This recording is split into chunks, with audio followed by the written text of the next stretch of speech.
So our quizmaster, host, whatever you want to call him this evening, is Andrew Kelso. Andrew is the master of the Ethics Association and has a bit of a reputation for hosting events like this. He did one a couple of weeks ago as part of the virtual Essex ringing course. And at that time, he was channeling his inner Fiona Bruce. So I'm sure he's done that again this evening.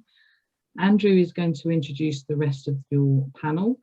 Whilst we're all together at the start, I would also just like to thank David Sparling, who is our technical guru behind the scenes. He will be assisting with any technological type issues, but thank you for your help tonight, David. So without further ado, I'll hand you over to Andrew. He will introduce the rest of your panel and kick things off. So thank you very much.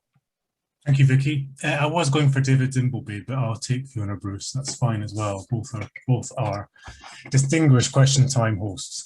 I'm going to spend a couple of minutes just introducing the panel to you, and then we'll dive straight into questions. Happy to take any questions from the floor as they go along, but I'll draw people in if necessary.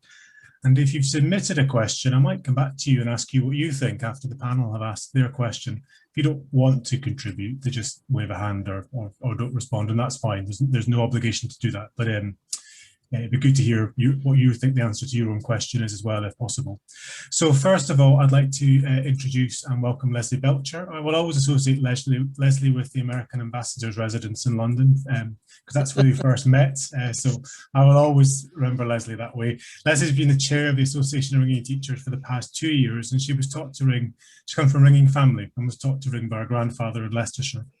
But like lots of us, she really got hooked on ringing when she moved to London, and she started ringing handbells then, and bizarrely started enjoying ringing peals, which isn't something that everyone can say, but Lesley certainly enjoyed peals. Again, like many of us, she took a long time off ringing for various reasons, almost 20 years. But when she came back, she has absolutely jumped in with both feet, both hands and everything else, and it's been ringing and organising ever since then. So welcome Lesley. Thank you for joining us.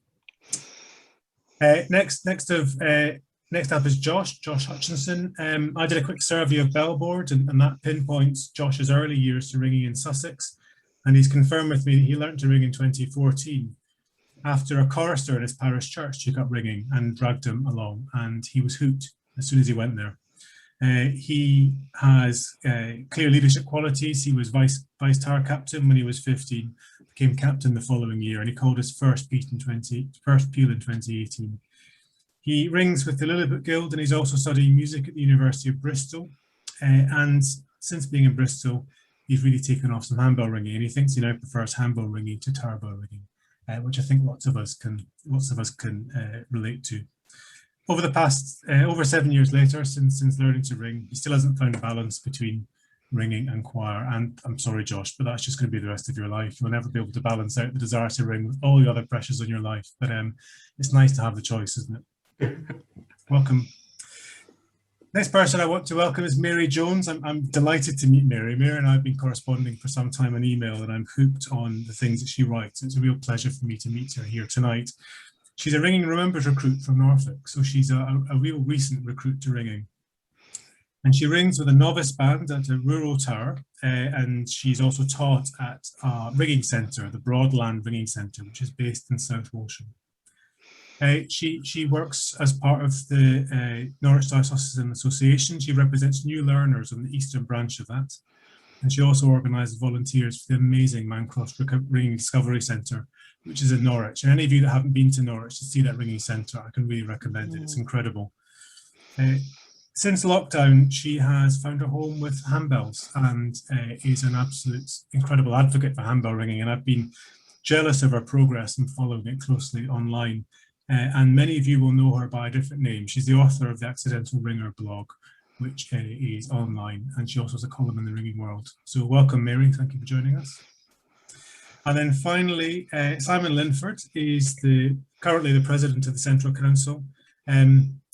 Interestingly, he didn't want to do that job. He was asked to do it. I presume asked fairly persuasively to do it because it's a big job and nobody would take it on lightheartedly. So somebody's got good persuasive skills there. Prior to this, he's had a number of leadership roles in ringing, and most recently was master of the St Martin's Guild, which is described as one of the most forward-thinking associations in the country. and has a really, really strong bent towards teaching and developing ringers. He lives and rings in Birmingham, and he is a peal ringer. He also enjoys ringing peals, having rung, conducted lots of difficult stuff, but he's also a real grassroots basic ringer as well. Again, one of the first times I met Simon, I went to help at an event we were both working at, went to his local tower practice, and you know, Simon and I rang at a fairly high level at the time, and he was also teaching plain hunt and bell handling in his local tower. He's continued to do that ever since, and I think this is really something to be admired. So welcome, Simon. Thank you very much for joining us. Without further ado, I'm going to launch into the questions. And the first question I've got is from Brian Baldwin, who is tower captain at Watton on the Green, and he describes that as a light six in an airless rigging room. I suspect we could use several other metaphors for the word airless, but nevertheless, airless is as good as one as any for the time being. Brian's question is, one of the problems of returning to ringing is that many ringers will have lost confidence and their handling will be a problem. During periods of social distancing, it's not possible or safe, even with 1 metre plus, to be as close as you often need to be to help an individual recover. Any ideas? And I'd like to start maybe that with Lesley. I think this is right up your street, Lesley, isn't it? So maybe you can give us your thoughts on that question. Thank you very much, Andrew, and hi, Brian. Brian's only about 5 miles down the road from me, so and it is a very small rigging chamber. I mean, first of all, hopefully social distance requirements and guidelines won't be around too long. But if they are, I think there's two ways of looking at this. One of which is around, I do need to give someone a chance on the end of the bell. And what I always think back to when we do this is how I learned to ring, which is, I hate to think how many years ago, an awful long time ago. And we used to be picked up on a Sunday morning by my grandfather, and we used to go to the church, and he rang one bell and I rang another bell around the tower. So there was two of us making this ungodly noise where I just rang a bell up until I didn't feel comfortable. And then I rang it back down, and then I rang it back up, and I rang it back down. But I was always in control. And in the end, I remember him turning around to say, "Oh, you're nearly up. You might as well set that bell now," which was a bit of a surprise. But there is an opportunity there, seriously, if you do want to give someone a chance to actually ring from a bell down. And there's still opportunities to teach there as well, both from a demonstration point of view. You can demonstrate from a distance, and you can always, if people are struggling a little bit with the coils, you can give them a dead rope to take home, and there are videos there that people can actually practice. So if they really do want to get into the bell chamber, that's one way of doing it. I think another thing is just thinking, well, if they're really nervous about even doing that, or you're nervous about them doing that, because this is a two-way contract, then just think about other ways you can keep them involved. You know, chiming for a service, continue ringing online if you have been already, or start ringing handbells. And if you've been having, sort of Zoom meetings as a team, carry on. You carry on until everyone is back in the chamber, so that they do not feel left out. And in terms of if someone's nervous and you don't think they need to be, only you know. If you have to push a little bit, or you definitely don't want to push, you know your learner much better than anyone else. So that would be the type of advice I'd give in that type of situation. Don't know if anyone's got anything else to add there. Thank you, Lesley. That's really, really good, useful, practical advice. I wonder actually if I could maybe pass that question on to Mary. For the big reason that I've been really impressed by lots of stuff you've written about handling, and sometimes some of the handling issues that affect older learners, particularly where they're taught by people that learned as a child and can't really remember what it's like to have to learn to handle a bell. What sort of problems do you anticipate we'll have going back into the tower after such a long break? I think everyone will be different, won't they? It depends very much on what sort of bells you've got. I mean, our first booking we've made for our first practice back, which is on the 17th of May, we've booked the Mancroft Ringing Discovery Centre, so we can actually go and raise and lower and set bells on some training bells, because our own bells in the tower are, a long draft. They're on plain bearings and they're not easy. So I do think if you can go somewhere else where the bells go nicely and are simple as a gentle introduction. Also, there are certain elements of handling that some people find difficult. I find raising bells horrible. And I think when people first go back, just eliminate those areas of stress and start, you know, have the bell raised and let your learner do what they can do without trying to teach them new things that they might find difficult. But we've always said on our risk assessment, you know, when it comes to it, that safety trumps COVID precautions, you know, and if there's a flapping rope and everything's going wild, you step in and you get close to them than the regulations say, because at the end of the day, the small risk of catching COVID is going to be outweighed by the greater risk of doing some damage with a wild rope. So I think common sense is called for. And also ask your learner how they feel. So, you know, that they need to, so everyone will have a different take on it, I think. They'll tell us, won't they? Right. We'll tell you. Yeah, we'll tell you. They don't want to do that. Yeah, no way. And you know, I know some of my learners just want to come back, but just not yet. They just want to come back when they feel things are a bit more secure and everybody else has been there for some time. Josh, I mean, you know, sometimes people at the other end of the age spectrum have a completely different attitude to this. What's the word in this?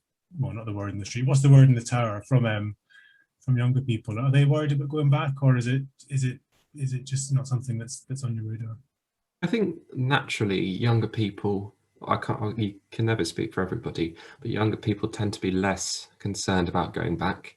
This is maybe because younger people generally have felt less, I might say threatened, but you know what I mean, by COVID. They feel they aren't as much of a risk, which to a certain extent is correct.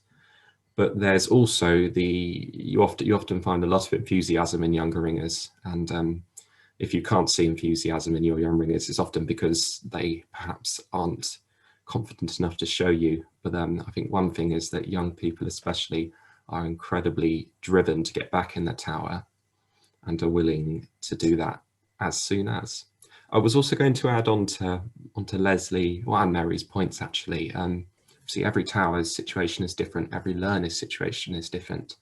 And perhaps if, even with all of Lesley's excellent ideas, getting back into the tower with a learner maybe just isn't possible yet, which is a great shame. And we can all try and avoid that situation.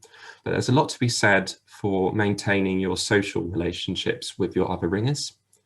I've been slightly surprised during lockdown.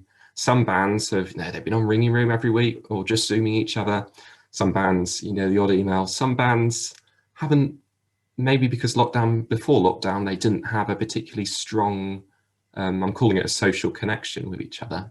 But they perhaps haven't made as much of an effort, or haven't realised how important it can be just to keep in contact with your ringers, a phone call, a Zoom call. And as we come out of lockdown, a trip to a coffee shop, a lot can be done, especially with a learner, just developing that friendship, even if it's just the ringing friendship, with your learners where appropriate. I think that's a very valuable thing to bear in mind as well. Yeah, no, absolutely. I couldn't agree more with that. I can see everybody else nodding as well in the background. Thank you, Josh. I'm going to move on to our next question then. I think that's explored that really helpfully. The next question is it's also about training and learning. The question is, if all basic training was paid for and carried out by suitably accredited teachers, would we retain more recruits or fewer? So what's the value of paying for teaching, but also accrediting of teachers? I wonder, Simon, is that something that you've got a view on? You're pretty involved in Birmingham School of Ringing, which is... Yeah, it is an interesting question, isn't it? And I think the straight answer is, yes, we probably would. But that doesn't mean it's necessarily desirable or achievable. I don't think when someone's learning to ring, the lack of charge is particularly a factor that causes them to want to ring or not. I think on balance, they probably are surprised there isn't a charge, but it hasn't really affected it. But if we were in a different place and we had a charge structure, I think all sorts of other things would need to be different. I mean, the whole ringing would just all have to be on a different level in terms of professional recruitment structure.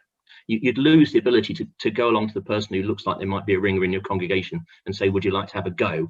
If it was then followed up with, oh, and by the way, it's going to cost you 100 quid. You just couldn't have those discussions. And that would be a great shame. But it doesn't mean, and I think there is a scope for some sort of paid model alongside the free version. I mean, it was when the Birmingham School of Ringing was founded, it was one of the tougher questions we had amongst ourselves was whether to charge. And we decided to do so. And it's not a huge amount of money. It's a £5 session, and there's concessions as well. And it could easily have been double. And actually, we don't know what to spend the money on. It accumulates. But it has an interesting effect. It changes the way you think about your own teaching. We put a lot more effort into creating lesson plans and thinking how we're going to look after learners. You are very aware that you want them to have a good experience of the session you've given them. It makes the helpers more focused. We share information between the teachers, and the students appreciate it. And the key is that the retention level is far higher. I mean, that could be for a number of reasons, but ultimately we try and teach people very well. But we charge for it, and we don't regret having done it. And there was a fear that it might cause elsewhere in the guild feel that they were somehow lower class teachers because they weren't charging, but it hasn't worked that way at all. I mean, there's still people teaching their local bands, and some teachers choose to send their learners to the school where their learners pay. But it works perfectly well. So I think there is scope for it, but I wouldn't like to see it as a wholesale change. For both, room for a mixed model. I wonder if I could just maybe ask Mary the same question. Again, you've sort of come through. I was absolutely astonished when my teacher approached me and said, will you start on Tuesday? And I said, how much will it cost? And she said nothing. And I was really puzzled at that. Well, and I think there is an element of, well, how important what you're doing is if you don't value it at all, if you don't put a charge on it. But then on the other hand, because it's a gift freely given, it means the relationship, I think, is subtly different. It's not a commercial transaction. And I think the obligation that some people feel to give back because they have been given something freely shouldn't be underestimated. So from a retention point of view, I'm not sure what difference it makes, but I think if people are committed and have that feeling of real overwhelming gratitude for what they've received, that's quite important and should be preserved. But I would have happily paid. I wouldn't have flinched at all if she'd said it was £10 an hour. I'd have gone, yeah, right. Yeah, no, I mean, yeah, if you learn a musical instrument, you pay easily £50 an hour, don't you? Easily. Yeah. Absolutely. A lot of my learners have offered to pay it, so I remember being astounded the first time they did offer, but I've grown used to the question. Might be useful if anyone has paid or has strong views on this, if they want to just stick in the chat their comments on that, not really for further discussion, because we'll move on in a second, but useful just for everyone to see other people's views on that, because I suspect there's a spectrum of opinion out there about payment.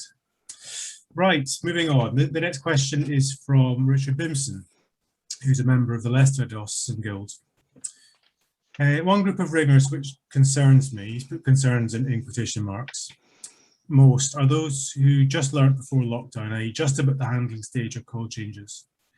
Strikes me that these people will in a lot of cases be almost starting from scratch again, as they'll have lost any muscle memory that might have started to have been formed. Are there any discussions or thoughts about how to engage with them at the beginning? So he's conscious that they may need face-to-face banding lessons, which will not be possible straight away. How do we keep them interested in, say, months 1 to 3, for instance, when they can't ring?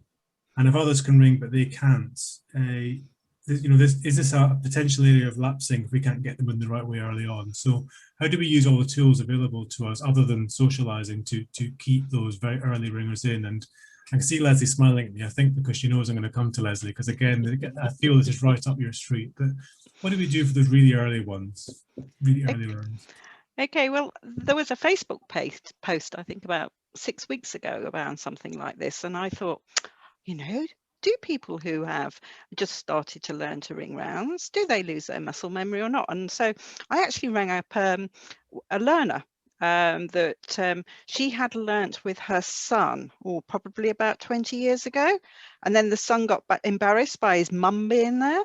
So she had to stop ringing, and she came back to us after probably about 15 years, and this was her chance to learn. And she said she'd forgotten nothing, even though she was only just a rounds ringer. But what did happen was that all her handling faults just were so exaggerated.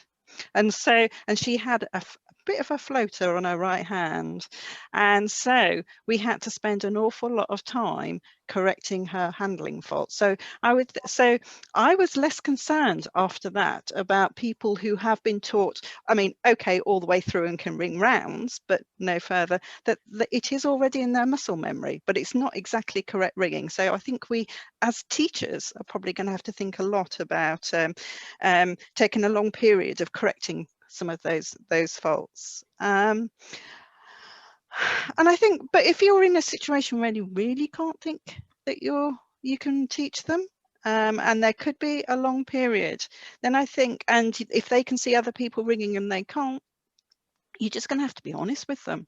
And you're going to have to sort of say, you know, and because people can detect insincerity, and if they think that they're being left out because, you know, the good ringers can go off and they're not, then they will leave.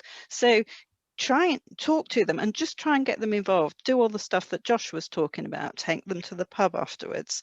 And one idea I had about this was, if there's a number of people in the local area who are all in this type of situation, you could actually form some sort of lockdown learners group, okay, where they socialize, they get together, they make, you know, and they know that they're all in it together. And then when you could even, when they start bell handling again, actually do all those initial lessons to there as a group. And actually that could be quite a positive thing going forward. So you've turned a potential negative into a positive.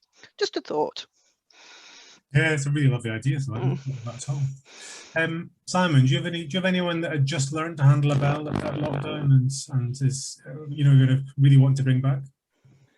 Interestingly, because we've started our young ringers practice again, and there was one kid who couldn't quite ring when we finished, which was a shame. But his sister rang, and he was not very big, and he came back 2 weeks ago, and he can ring now. Yeah. And so I suppose children are probably exceptional, but that's a good example of he had not lost it. And the most remarkable thing about the kids coming back is they've all grown about a foot each. Yeah. and they're all stronger and they're all better. So, but just an observation. Yeah, I mean, I expect that's neuroplasticity, isn't it, in action? Just some delayed response. Yeah, and then, I mean, I suppose something on my mind as a tower captain is that quite a lot of my ringers have come quite a long way in ringing rooms since we stopped and are doing things that they were nowhere near doing in the tower. How do we accommodate them? Have anyone got any ideas what we do with people that have, you know, moved on to, you know, complex minor, sometimes surprise minor, having only really been able to play hunts in the tower? It's kind of an open question, I suppose, for anyone in the panel. I think we should put that to the floor as well, because I'm not sure. Well, I am one of those people who was trebling to sort of plain methods when we went into lockdown, who now will quite happily ring all sorts of things that I can't really ring in the real world. And I think what I'm going to need to do is really, I've never had rote sight in the tower, so I've learnt on ringing room quite well because I relied on listening and I didn't have other strategies that experienced ringers already had. And they were sort of trying to bring their tower experience to the ringing room. And I found actually I could quite quickly strike better than them because I wasn't doing it like that. I started from a different place.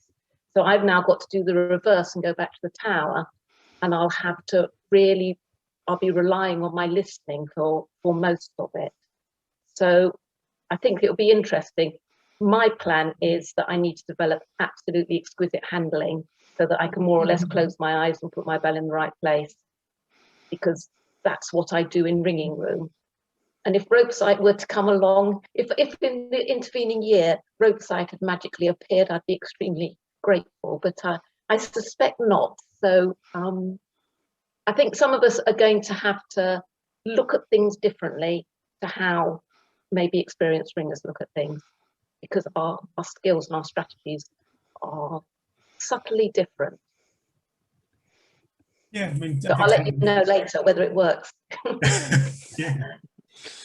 Well, it's interesting because you, I get the impression that you sort of analyse, you know, your own learning, but also learning of other people around you. So that analysis is really useful. Just what that first step is like when you go back. Any comments from the floor on that? Any of the audience want to comment on that? Have they got any strategies or any thoughts on what we do? I can pop in. Hi, Fred, please. Hi, good to see you. Yeah, hi.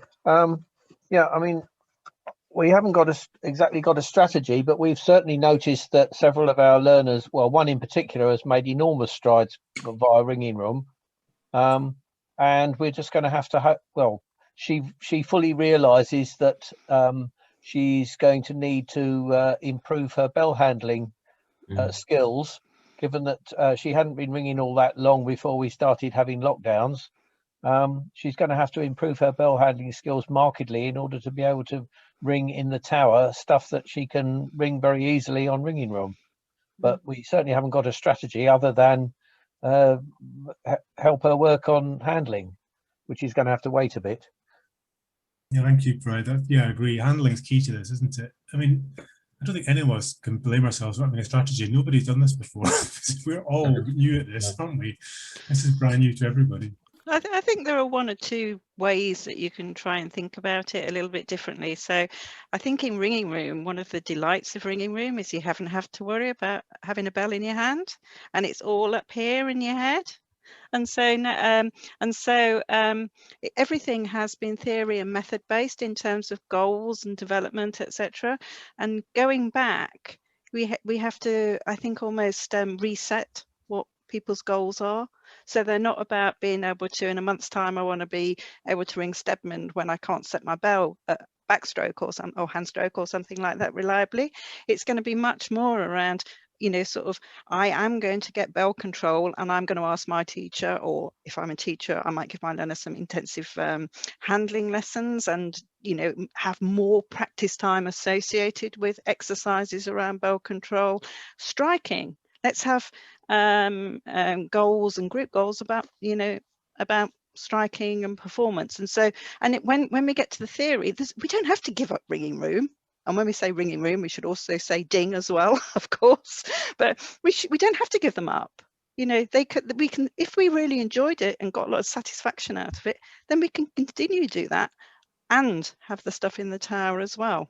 I mean, I've actually heard of one quite advanced band up in Derbyshire who say we want to continue Ringing Room because it's a really, really good way of learning surprise major methods.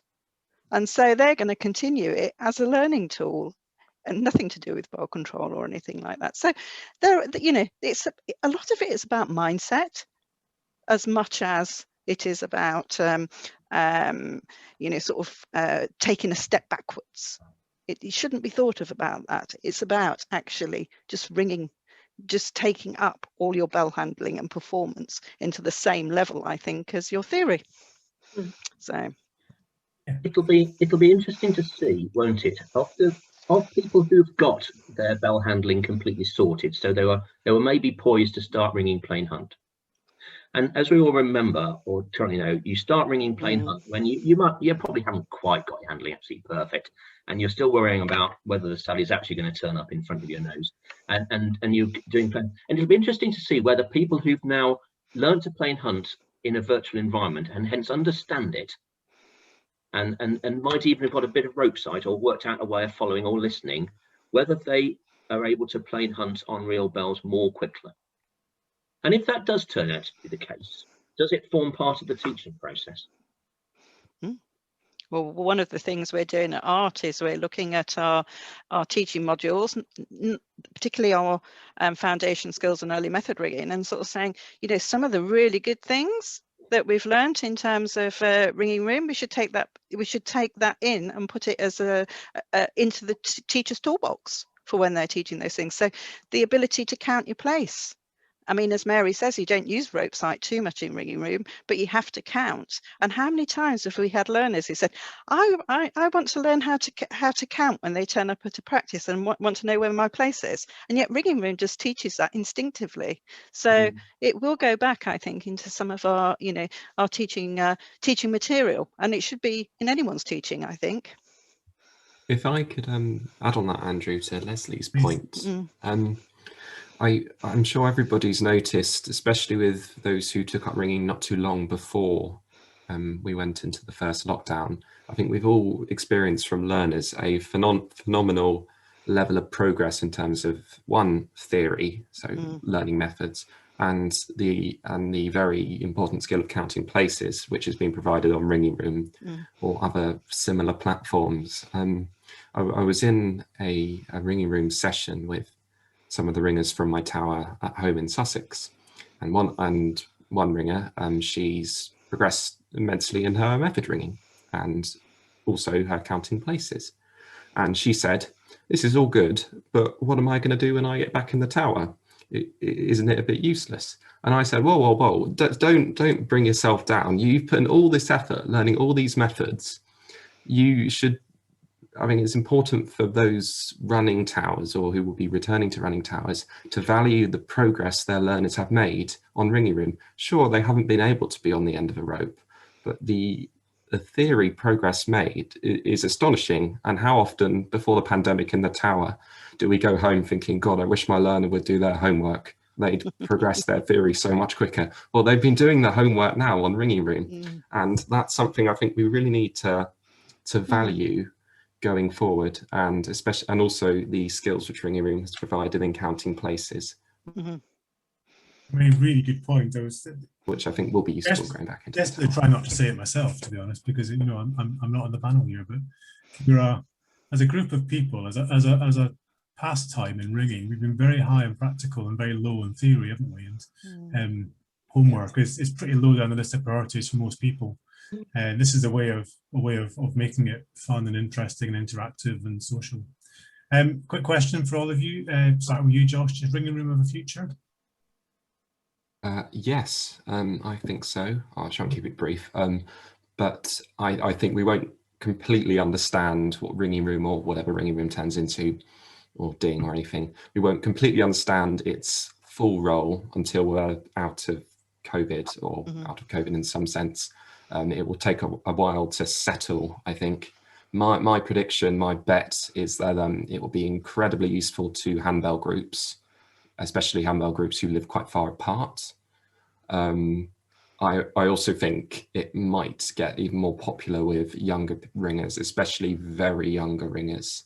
I hate to say it, but I think some younger ringers see it as a bit of a computer game, different to their usual computer games, but it's not too far off. So there's my prediction. But yes, it's a big yes from me on Ringing Room, yes. And the rest of the panel, Mary, yes or no? Future for ringing? Oh, no, absolutely. I mean, for all sorts of reasons, there are people who can't access towers. I mean, some people live in countries where there isn't a tower for hundreds of miles. So for them, for people with physical limitations, for people who've got family responsibilities, you may give up ringing for 10 years because you've got young kids at home, that you can still be in Ringing Room every week, progressing. You know, you have if you've got the handling skills, you can spend those years when you're not able to get out to a tower, still developing your ringing. So yeah, absolutely. And for handbells, it's going to be wonderful. Transforming handbell ringing, isn't it? Lesley, yes or no? Oh, very much so. And I wonder whether there's going to be a stream of ringing going forward. At the moment, we have tower bell ringing. We have a small stream of handbell ringing. I wonder whether there'll be just people who do online ringing. Yeah. And don't do anything else. Yeah. I think of a few, actually, a few likely candidates. I think you're right, yes. And Simon, same question, but also just extending into a really interesting comment from someone in the audience. So Ringing Room's future, and what has Ringing Room got to teach us about diversity, which is a challenge for us? Mm. Yeah, that's a good point. Yes, so I think very quick answer is yes for distributed bands, and of course yes for handbell ringing. I'm in a handbell practice this afternoon. We said, well, shall we meet next week? Shall we meet in person? And decided not to bother because it would be easier and quicker just to meet on ringing. We said, well, we ought to meet in person every now and again just to ring real bells. But yeah, but it is quite easy just to turn on and do that. Diversity, it's interesting. I've met and now know 2 blind ringers who I've met and rung with in ringing room, who I might not otherwise have met. Both took part in the call change competition, and it's very important to them. So interesting point on diversity was we're not very good at it. We have got someone now who's looking at diversity and equality on behalf of the council, based on following on from the work we did on the Women in Ringing project, because it's something we don't do very well. And we're particularly focused in Birmingham. We've got a 50% non-white population, non-Christian, so it's important. Yeah, it is. Yeah. Right. Let's move to a completely different area of questioning. Let's take a right side swipe to organisation of ourselves, really. So the question is, could ringing be better served if the Central Council, the Association of Ringing Teachers and the Ringing World were all the same entity? We combined them all. I mean, I think everyone's got something to say in this, but just interested. Josh, what do you think? How relevant are all these things to you, and do they need to be the same thing, or should they stay separate? Well, and for everybody else here and the panelists, we got a sneak preview of the questions in advance, and I saw this question, and I went, I don't really know, but I did like the idea of it because it's sometimes a pretty careless view to have, but sometimes in ringing we just have to accept, and I think that has been done in previous years with the Central Council. I'm very ill-informed, but I'm going to say before Simon came along, and that's in a good way, that perhaps things just weren't working and we needed to take a clean slate. And there's a lot to be said for that sometimes in ringing, not always, but I think this may be a good step on making that new slate. And it makes a lot of sense to me. But I don't really have a detailed answer because I'm only little and I'm yet to learn about all of that. No one needs a detailed answer. Instinct is the best thing normally. Lesley, what do you think? You've got a vested interest in this. I might have a slight one, yes. You want to take over Central Council? Oh yeah, well I thought it would definitely be that way round, actually, Simon. Yeah. I must confess, first of all, I know very little about the ringing world. I haven't worked, I mean, obviously I work well with Will, but I don't really know the ringing world very well organisationally, so I can only really talk about Central Council and art. And this is a real gem of a question. I remember it being posed quite a while ago by Robert Lewis in one of his provocative editorials when he was editor of the ringing world. So, and it made me think then. And I must admit that over the last 2 years, and particularly with Simon becoming president of the Central Council, I've been in a much better position to observe the 2 organisations. And as I've begun to observe them, I think that actually fundamentally they do quite different things. From an art perspective, although you wouldn't believe it, in the last year, we are a very, very operational organisation. We are about efficiency and processes and systems and churning out. You know, we run over 60 courses a year. We run 20 workshops a year. We give out certificates. We have to be very efficient. And the other thing about art is that it has a small customer base. Okay, it has teachers either who have been or about to go on its course, and it also has ringers who are on its learning the ropes scheme. And as part of that, we are very customer focused in terms of making that experience as smooth and progressive as we possibly can. So that's how we manage. We're managing on a very much day-to-day basis on a smallish group of, well, a small subset of bell ringers. Whilst I think the Central Council is looking at the whole of bell ringing, and it has a lot more streams going on, and therefore it's actually looking and working in quite a different way. Now, there is overlap obviously between the Central Council and ART, and only last weekend Simon and I exchanged a set of signed emails with a partnership agreement between ART and Central Council. But it's, for me, what really makes us work is where we do overlap in areas like recruitment and retention and survival and recovery strategy in another, is that we like each other and we work together well, and we play to each other's strengths, and we talk. And I think that for me, the completely different operational structures and the focus allows us to work very well in our own areas and do the best for bell ringing that we can, whilst where we overlap, you know, because of the relationships that we've got, that allows us to manage those overlaps quite well. Hopefully Simon's not going to contradict me now. But if he did, wouldn't that be the perfect example of what you're talking about? You know, that contradiction is important and perspectives are important. That's just what you said. Anyway, Simon, contradict Lesley. What a load of rubbish. Not that we've practiced this. I'll actually change the question if I may. But first of all, it is the case as they are three quite different animals, in that the council is a representative body, representative of associations which are its affiliated members, but also provides services as well. ART is, as Lesley has described it, and the Ringing World is a separate commercial entity. But of course, you don't have to go back very far before they were all the same, because the Central Council, the Ringing World, was owned by the Central Council. There wasn't, before ART, the Central Council had an education committee, and one of the reasons why ART founded, because people who founded ART thought that they could do things that the education committee couldn't. So it was sort of one thing in the past. How I changed the question is, I'd say, should there be a single body which all ringers are members of, which has regional branches and a commercial arm and a training arm and a monthly magazine? Yes, that's probably what you'd expect if you looked at it from afar. It's what, when we went through consultations about direct membership before Christmas, it's what young ringers particularly expected. Could we ever achieve it? No. It would be hard enough to do if all territorial associations wanted to do it, yet alone trying to do it, given they don't.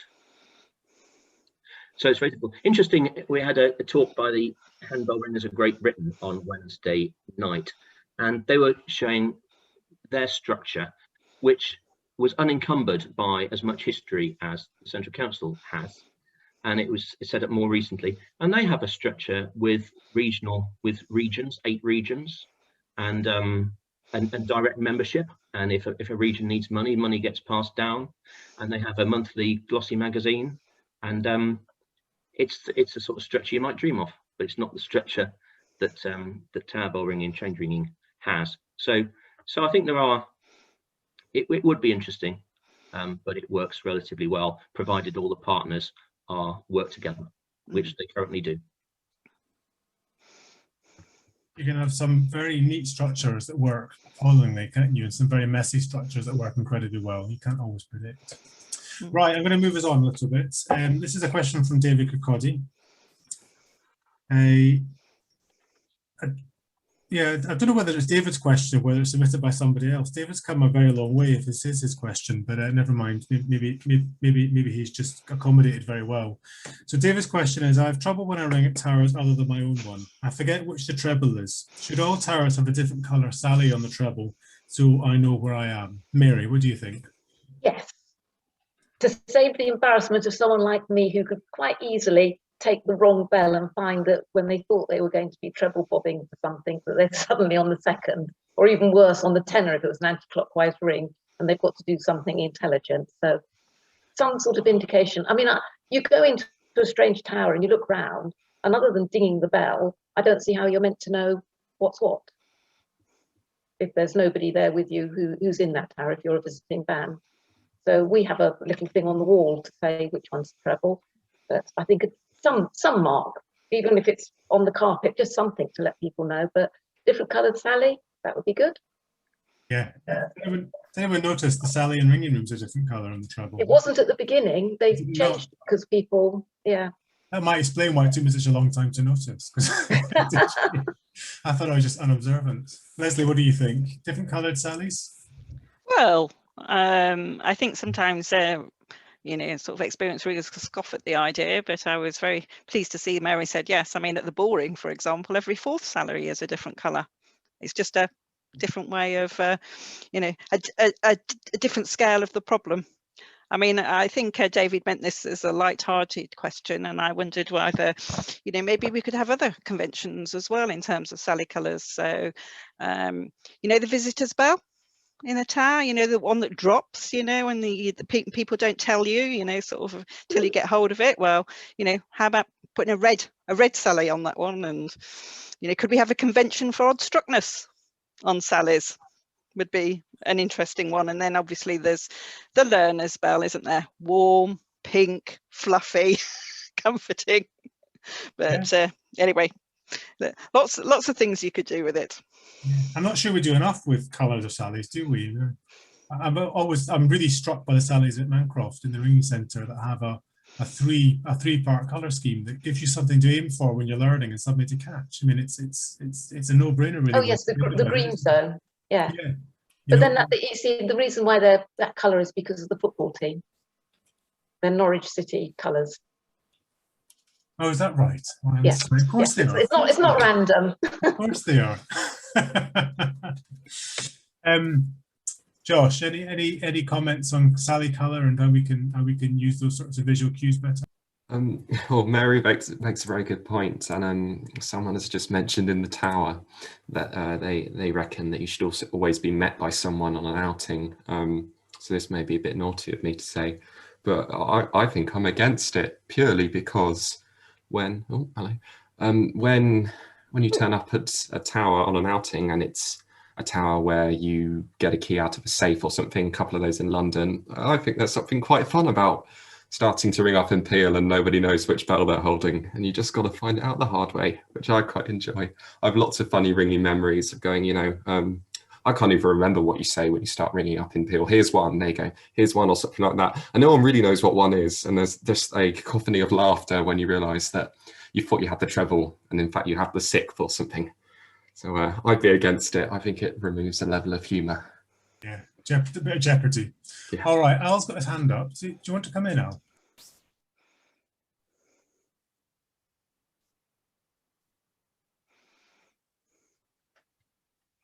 I put the message in the text. It's already been read out.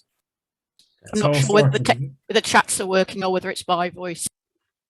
No problem. Thank you. Right, I'm going to go on, I think, and I'll frippery about Sally colours. A little bit more, potentially a bit more serious, but something I think is on lots of people's minds is about ventilation. So Lyndon Hatfield, who rings at Titchfield, in the Winchester and Portsmouth Guild, has asked, from all the guidance, ventilation is essential when returning to ring either after May 17th or June 21st. My tower has 6 bells with a rather small ringing room and no opening windows, although it is an external door above ground level. We suffer from heat on hot days and use electric fans, which to me are not appropriate as they just stir up the air. What kind of ventilation system might be appropriate, e.g. something you'd have in your bathroom? And should exhaust be sited above and below head height? Simon, there's recent guidance come out on ventilation and things, and I know it's not as specific as this, but how do you think we should approach these sorts of worries? And it's not easy to digest. It's a very complicated subject, but I do recommend reading the paper that's been published. Ultimately, it's about airflow, and the general points: fans expel airs.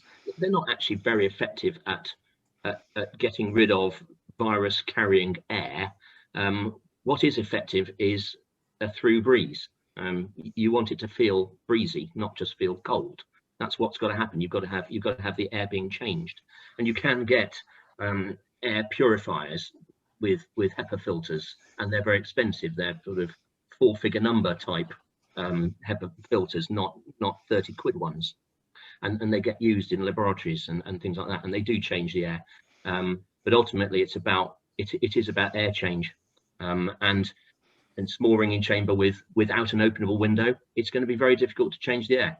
And just having and also you get people saying, oh yes, if you have a fan, or trying to predict how airflow is going to work. And there's a very good podcast by a university lady who is the expert on airflow and movement and airborne transmission of diseases. And she became the most popular person in government very, very quickly at being a world expert in airborne movement of airborne disease. And she said, you can't model this. You cannot model how air flows around a room. However much you might think that, oh, if we position something slightly above it, it'll have an effect, or it's very, very difficult to model. And she just said it's about air changes. But the key thing, though, I think as well, is that at the moment, what David Pouncey's paper says, and it does get quite technical. I mean, if you really do want to monitor CO2 and fill your ringing chamber with CO2 out of an extinguisher and measure how quickly the air changes and how good ventilation is, you could do. But ultimately, there isn't that much, and won't be for hopefully for a long time or forever. There's not much virus about anymore. So all this thing about measuring CO2, which is a very good proxy for the strength of ventilation, it isn't to enable us to ring over the summer or to enable us to ring in June or in May. It's about understanding what the ventilation in our towers is like if, come the autumn, virus levels go up again. And although we might not think that'll happen, the more you read things from scientists and people advising government, the more you get convinced it will go up again. And we've got a chance to understand the ventilation in our towers and improve it now, so that if there's comes to be more locking down next winter, we are prepared for it, and we can know that actually we're okay if we have this window open and this door open and a bit of airflow. So I wouldn't worry about it too much immediately, but it is airflow. Yeah, we could talk about this for an hour, couldn't we? Just that there's so many ifs and buts and what ifs. Mary, have you got any ventilation conundrums you're thinking about? Any towers that you think I'm not going there for a while because it's the stuffiest tower in the world, or is it just not something people think about? I'm not thinking about it at all. No. But then I mean, having been vaccinated and if you're taking a test and you've been vaccinated, I feel fairly secure anyway. The simplest explanation I've had for this, which came from David Pouncey again, was imagine spraying an air freshener into the room. Because virus on aerosol, it's aerosols. Spraying an air freshener in a room, think how long that smell lingers. So if, for instance, I was asked recently, can we ring for morning service and then ring again for evening service? Well, if you finished morning service and you sprayed an air freshener in the room, when you came back for evening service, it wouldn't smell of air freshener anymore, because ventilation has moved the air about. And that's not a bad way of thinking about it. Imagine when you have striking competitions, going into the room after the sixth band is rung, it's not as fresh, is it, as if you were first up. That's because that air has not moved. If, however, you open the windows, coming up after band 6 isn't quite so bad. Yeah. These very general senses are probably as good as anything more scientific, aren't they? These very general statements. Have a through draft, open a door and a window, that sort of thing. Okay, I'm going to move us on actually. So, you know, we know what we don't know about that, which seems to be the overriding theme of ventilation. But if anyone's got any comments, stick them up in the chat as well, because we may come back to it. Catherine's actually asked one just before I move on. Is there a difference about ventilation between ringing and raising and lowering, and actually I think there might be, perhaps. Does anyone want to come in on that? Wasn't there something on Facebook this morning? Yeah, there was a graph, wasn't there, with Yes. somebody's written raise above it and a hump but It's yes, that graph was when David got his CO2 monitor before Christmas and used it at Stroud to measure the CO2 level in the ringing chamber during Christmas morning ringing. It was quite clear that the CO2 level peaked up when they raised the bells, when there's a lot of expelling of energy, and then it died away a bit, and that's all that graph was showing. So it is effort. Yes, direct relationship to the respiratory rate of the ringers, isn't it? Yes. Yeah. Right, going to move us on. This is a question from Hayley Barnett. It's really lovely to hear from Hayley. I knew Hayley a long time ago, and it's really one of the best things about this is actually catching up people that you knew a long time ago that's still ring. And I guess actually the best thing about ringing as well is you come across your friends again and again decades later. Hayley's asked, what are the additional considerations? And this is related to the previous question. What are the additional considerations when there are multiple bands passing through the same ringing chamber shortly one after the other, such as in striking competitions or open days? What do we have to think about? Lesley, what are you going to do for that sort of thing? I'm going to pass the question straight over to Simon. It's almost I refer the question to my previous answer. Yes. It is ventilation again. I mean, if you are going to have a 6-bell, and it's pick your tower, isn't it? If you were going to have a 6-bell competition this summer, you're better having it at a ground floor ring of bells with a west door that opens, and keep the door open, and then I'm sure you could do it. If you were rather than having your 6-bell competition in a closed tower up a narrow spiral staircase. If you were having to pick a tower to have a 12-bell competition that was going to be very, very good for ventilation and band after band going through, you would pick Guildford without a shadow of doubt, because it's got one set of steps up, which are enormous, one set of steps down, and a vast ringing chamber where the CO2 level is just not going to go up at all. You wouldn't go to Oldham. So I think that open days, I wouldn't think that's a brilliant idea this summer, really. I think we should be encouraging people to stay relatively local and ring locally and ring with people you know, and not hare around the country ringing with people you don't know and having loads and loads of people unnecessarily in the same space. I think that's less wise, personally. That's a really important distinction, isn't it? And it takes the risk of ringing outside the ringing room and into a more social sense. So, you know, dedicated bands of people that ring in one place, you could have several of them because actually they are cohesive bands. You kind of know who they are. The risk is managed in a certain way with them, as opposed to this, not reckless, but there's sort of random mixing of people that you get on an open day, which is much higher risk in a social sense and therefore more of a concern for us as well. Yeah. Again, if anyone's got any thoughts about things like open days, I guess we all want to get back to something that feels like normal, and it'd be good to be able to do that sort of thing again. Any comments or thoughts? I think it'd be useful to hear them in the chat. It's a good thing to air and start thinking about. Alison's got her hand up. Do you want to come in, Alison? Yeah, I just wondered, the initial guidance we had coming out from the Central Council was about lateral flow tests, and I know I started experimenting with them so that I didn't gag every time and sneeze every time, and I've sort of got used to them, and I feel I'm sort of doing my bit, and I know they're not mandatory, but I wondered how many people were considering actually doing that so that they felt that they were being safe when they went into other towers, if they were going to help them ring or go back to ringing at all. Back to the panel. Can I suggest that when you do it, you don't do what Simon Linford tongue-in-cheek suggested and put them halfway into your brain? That was a slightly concerning method of lateral flow testing, although a good deep nasal swab is helpful. I think it said 2.5 centimetres. because I think it said on the instructions, which I sort of tried to measure out. Depends how big your nose is, really, doesn't it? Josh, have you had any experience of lateral flow tests? Yeah, so I'll be quite positive here. I do 2 a week, and I could probably do it with my eyes closed now. It's just part of my routine. 2 a week. Each one takes about 5 minutes max.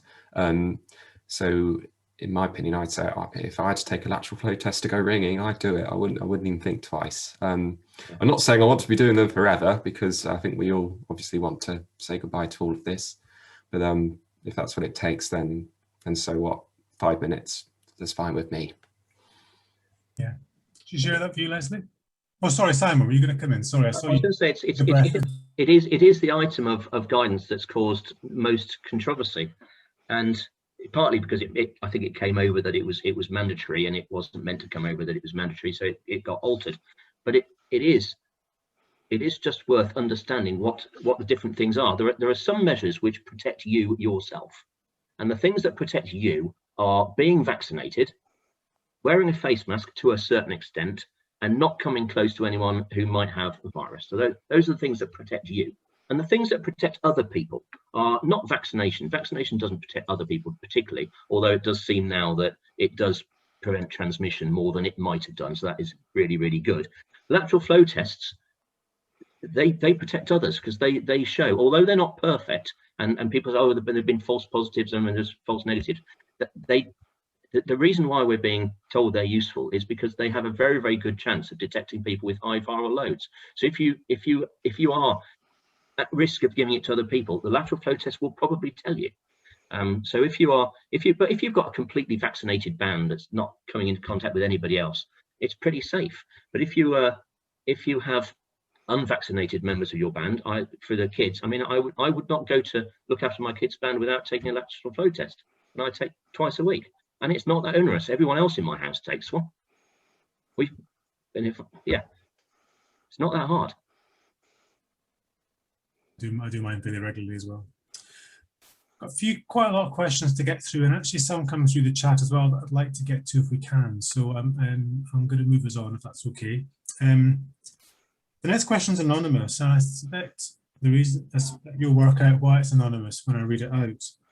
How do you replace long-standing guild officers and tower captains who are no longer up to the job without starting World War III?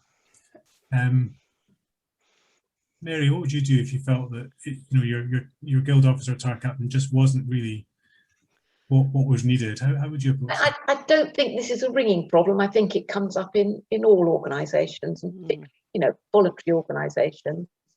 And often the people that are doing the job because nobody else wants to do the job. And I do think a great deal of tact is needed, because some people may have been given decades of service, and I think it would be really, really shameful if when they're no longer particularly useful, you kind of try to just ditch them. I think somebody could be an absolute liability, in which case you have to do something. Otherwise, I think the best way might be to, maybe if you've got someone coming up that wants to do it, that you could suggest that the person who's sort of stuck there at the top mentored them as a sort of way of them being involved in preparing someone for their own succession. And that way they would have a part in it and be contributing to it, rather than being shoved aside for new people. Luckily I haven't been around very long, and I haven't come across such things. But I do know in other organisations that it does happen. But often they're doing it and nobody else wants to do it anyway. So, people can stand on the sidelines and criticise and say, well, you're not doing this and you're not doing that. But if you say to them, well, are you prepared to step up to the mark? They may not, in which case, well, you can't just stand and bitch at the sideline if you're not going to be prepared to take it on yourself. It's often a very telling question, isn't it? When that conversation starts, is what would you do differently? And then see what. Yeah. And if they say, well, no, I don't want to do it. Absolutely.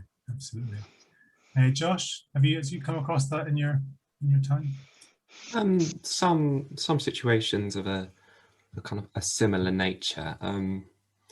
Often you can be blunt about these things, and I feel that if you speak to, if your tower captain is genuinely committed to making sure the band can do the best it can, and that ringing progresses and expands in your tower, they should be willing to make the changes to leadership if you can level with them and explain to them your side of the story. Mary made a very good point there about including them in the process. But I think also it is sometimes important to remember that as ringers, we ring the church's bells. And I think Simon has a story about this, so I think I heard it the other day. The incumbent, your vicar, he's the boss. And if you have a problem with someone underneath the vicar, the incumbent in hierarchy, you speak to your incumbent and you get something done about it. I would say don't just sit idly by. But I think Simon might be able to expand on that possibly. Well, segues beautifully into Simon. Yeah, great. Sorry. Well, it's quite a brutal story, and some people might think it was a bit odd. But when I was asked, we had a vicar in the Birmingham area, and he came to me as Master of St Martin's Guild and said, "I don't have any bell ringers, and I want to have some bell ringers. What do I do?" And after a bit of a research, I was fairly new at the time, I said, "Well, the problem is it's your tower captain." And then he said, "What do I do about it?" I said, "Well, it's your appointment." So we had an AGM and Vicar got rid of said tower captain. And after that, we appointed a new tower captain and built a band again. So, but which was quite brutal. And we thought, oh, that's probably not happened that often. But it did make the point that it's the incumbent's appointment. And if you have a problem, sometimes they don't want to get involved, but he did, and he did. Lesley, very often art is part of this, not suggesting that art wants to replace people, but often new people coming along have had their eyes opened by, you know, the very good teaching structure that is ART, and find it difficult to convince other often tower captains, but other ringers in their church, you know, to adopt it. What's the strategy for getting the, you know, for promoting the best of art without ruffling feathers and upsetting people unnecessarily? Okay, so quite a lot of the people who come, I think, are supported by their towers or by tower captains. We probably do get a small proportion who come along either because they don't like what they see in their own tower, or they just want to do something differently. I mean, the type of advice that we give people when they go away is if you're not a tower captain yourself or do not have a recognised position in the tower, then the first thing you do is you talk to the tower captain and you offer them things. You sort of say, can I run a bit of a practice, or I've just recruited someone, can I teach them? And if you want to come along and, you know, help out, and that's perfectly fine. You're not excluding at all. You're giving. And, you know, if you offer to take a practice, I mean, I mentored someone who was on a module 1, and she went back to her tower and she wasn't really given any opportunities really to put into practice what she learned. So at the tower AGM, which was in Christmas, she sort of said, would you mind if I actually run the practices for the next 6 months? And the tower captain was a bit surprised. And then he said, I'm a very busy man. Yes. And then he said, and would you like to be the tower correspondent as well? Which she did say no to that. But for the next 6 months, she ran the practices. He was there. He was supportive. If she needed advice, she did. And that worked really very well. If that offer doesn't work out, then you can look at other ways of using your skills. So you can run you can go and teach elsewhere, bell handling elsewhere. That's what I did when I first did my module 1 course, because you know, I wasn't allowed to do it in my tower, but I'd been along to an open day the 2 weeks before, and I knew they needed teachers at another tower, so I went and did that. And I set up big recruitment and training events for 10 or 12 people at a time, which tend to be branch wide, or something like that. So people set up foundation skills practices.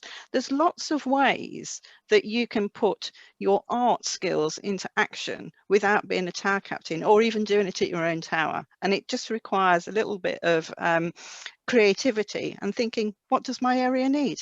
And then go off and do it. So that's quite often what happens.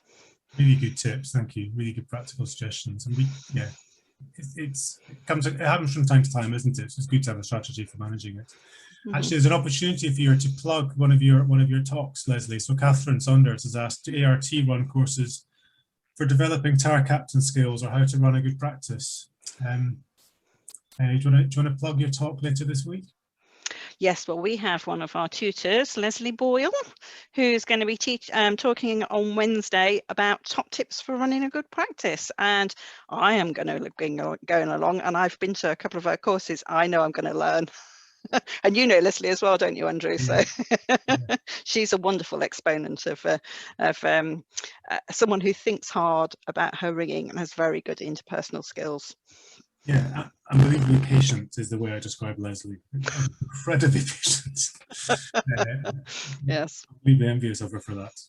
Right. Andrew, if I may quickly, just going on from that tower captain question earlier, there was a comment in the chat that I keep scrolling back to from Alison, and it says traditional, in inverted commas, traditional tower captains don't teach theory and perhaps haven't embraced ringing room. And this also goes back to the question we had earlier about a method of teaching whereby you pay a qualified person to come in and teach. I was thinking earlier today, looking at the questions, that there is no set job description for a tower captain. Every tower captain is different. Every tower captain has different skills and has a different band from tower to tower. Not everybody, and this includes not every tower captain, has either wants to, has the skills to, or is comfortable with teaching. Teaching to bell handle, teaching theory, especially teaching to bell handle, I think. And in my view, it shouldn't be expected that every tower captain is an expert at teaching bell handling. And I think this goes back nicely into the point we were talking about having a different system for teaching. And it may be a very good thing to think about when going back to ringing. Not every tower captain wants to or has the ability to teach, and that shouldn't be a barrier to getting new ringers and training new ringers. So just the thoughts there from that comment. Really, really powerful. And a tower I used to ring at, actually, the tower captain and ringing master roles were separate. We had both because they're different qualities, aren't they? They don't have to be the same person. Because I ring with a novice band, I'm the tower captain, and I was after 6 months of starting. Yeah, but then there's somebody else who's responsible for the bells, but I'm responsible for the tower and the organisation of people. So we really good case in point. 4 questions. I've got 4 questions left. We've got 15 minutes left, well, 13 minutes left. So forgive me if I rush people on a little bit, but I'd quite like to get all these questions in if we can, and there may be 1 or 2 comments from the floor we want to incorporate. So the next question is a quick one from Richard Bimson, Leicester, Doss and Guilds. What's the most effective sanitizer which is least damaging to the ropes? I suspect we may not know the science behind that, but maybe if I could rephrase it, what's your sanitizer of choice? What do you prefer?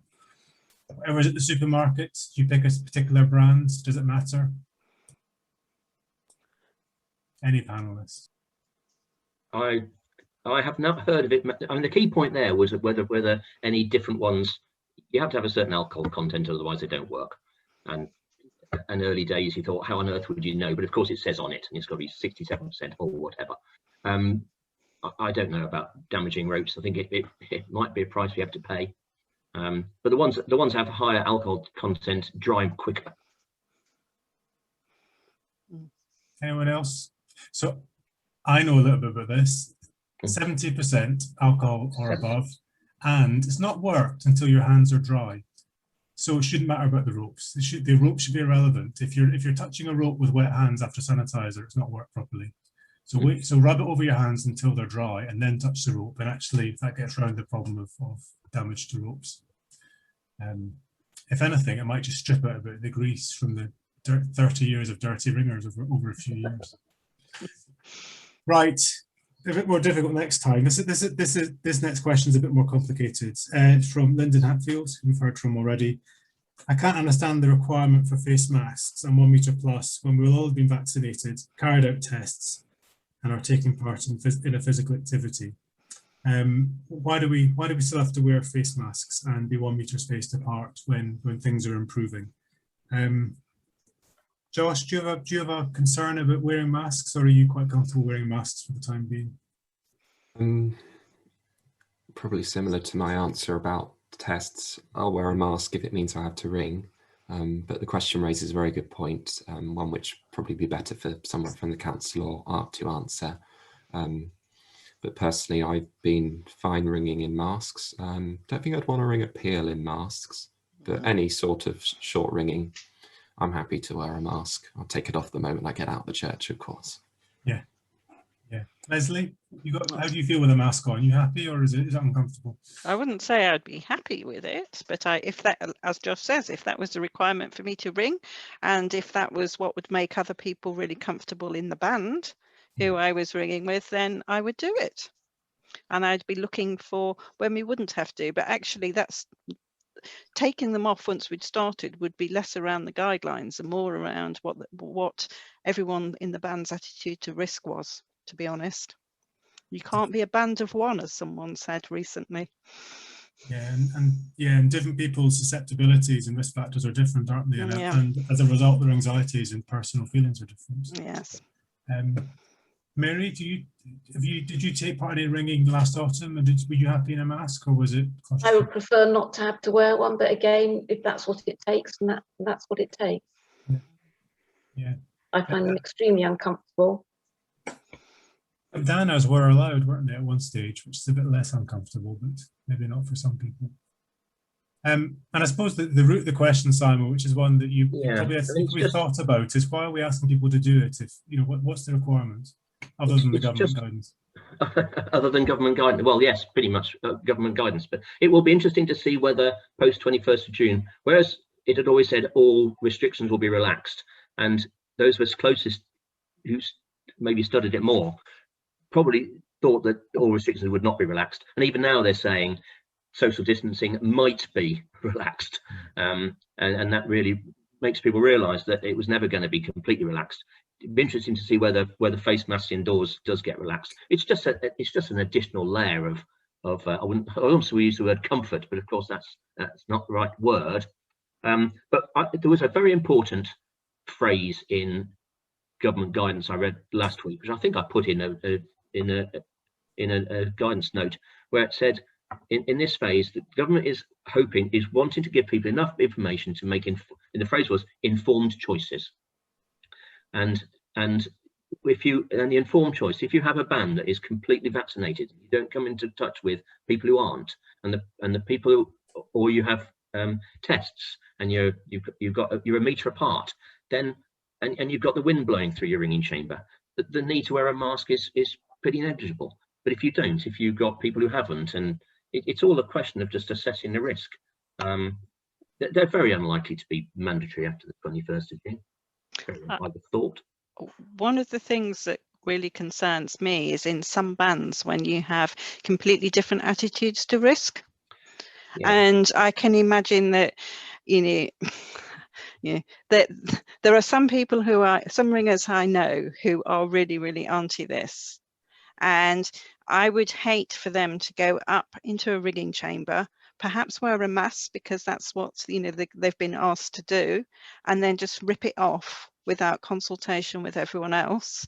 And you've got other people in the band who either feel themselves at risk or feel really anxious. It does have the potential to actually split bands apart. And I think that's one of the discussions that people should be having as a group before they go to a tower, because that would be awful if that sort of was precipitated within the tower rather than being discussed and agreed beforehand. And I can see instances where that might happen. It sort of feels socially unacceptable not to wear a mask at the moment, doesn't it? Yes, but there's also this big anti-vaxxer group. Well, not anti-vaxxer group, but anti-lockdown group and everything like that. So there is at least 2 camps out there, and I've come across both camps in the work that I've been doing with art. Yeah, it's like all these controversial things, isn't it? It's always better to have discussed it as a band and found some common ground and reach as much agreement in advance of when the crunch point comes, rather than having a blazing row on practice night and somebody storming out, which is the worst possible scenario. Yes, that's what we need to avoid. and I think the most difficult aspect, and Josh, you might have a view on this, might be a slightly negative view of young ringers, because if young ringers, unvaccinated young ringers, are seen as some sort of vector of infection, and the completely vaccinated band feels safe in itself, but the unvaccinated kid is treated differently. That's going to be a very challenging one. Yeah. And remember, there's precious little evidence of actually how much vaccination affects transmission. All we know is that it affects severity of disease. So definitely watch this space. And I appreciate, I wasn't asked the question, but I've got a view on this and I'm going to voice it. I've got a slightly different perspective in the past 15 months than lots of people, but I watch old television programs of people hugging and kissing and shaking hands, and I just cringe, and I'm surprised that I do that. And it's amazing how much your attitude to physical contact and to close social contact changes in such a short space of time. And it's going to take some people a really long time to get back to what we knew as normal before. So sympathy, compassion, and lots of communication is going to be really important, isn't it?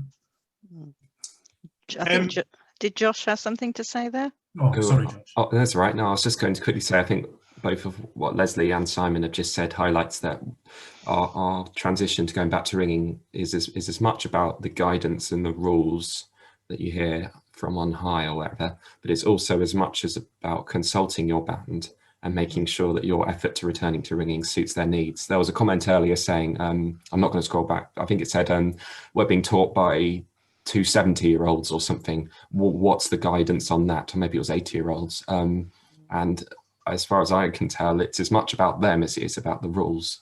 At the point we're now at, we're all at different stages. Some of us have got 2 jabs, some of us have got none. Some of us happy to get tests. Some people even don't want to wear a mask, So it's all about making sure you know what your band is looking for and making sure everybody's comfortable, and importantly, everybody feels they're safe as well as are safe. Couldn't put it better myself, Josh. It's really nicely put. Thank you. Just a brief diversion for a second. Again, this is a quick answer. What's your preference for the future? Tower bells, handbells, or virtual bells? Mary, if you had to choose, what would you choose? I'm greedy. Am I only allowed one? I'll have all 3. But if I only had to have one, and I was never allowed to ring any of the others, it would be handbells. What is it about handbells? Just briefly, you as the first respondent, you get this slightly more extended answer. What is it about handbells that you love so much? You don't have to handle them, which is my absolute nemesis, is handling a bell. I mean, handbells are just such a joy to ring, and the mental challenge is there without the physical demands, and I just love it. And I have learned so much from doing handbells about ringing. Yeah, they're beautiful, aren't they? Josh, handbells, tower bells, or virtual bells?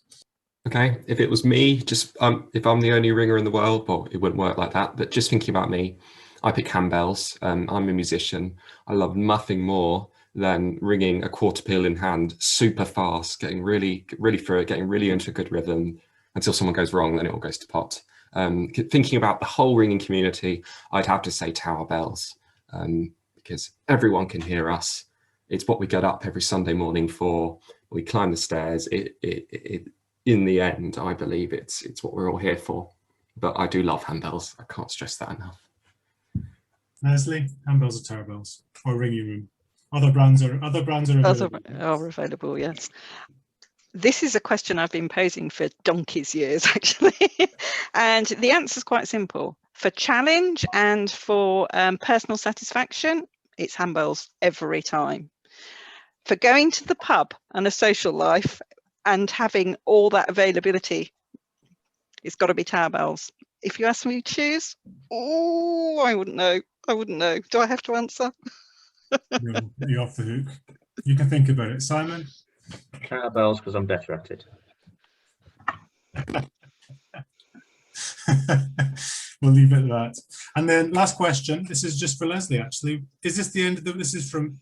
I think this is from. I don't know if this is from Annie Hall or if she just sent it to me. But I'm going to blame Annie Hall on this question.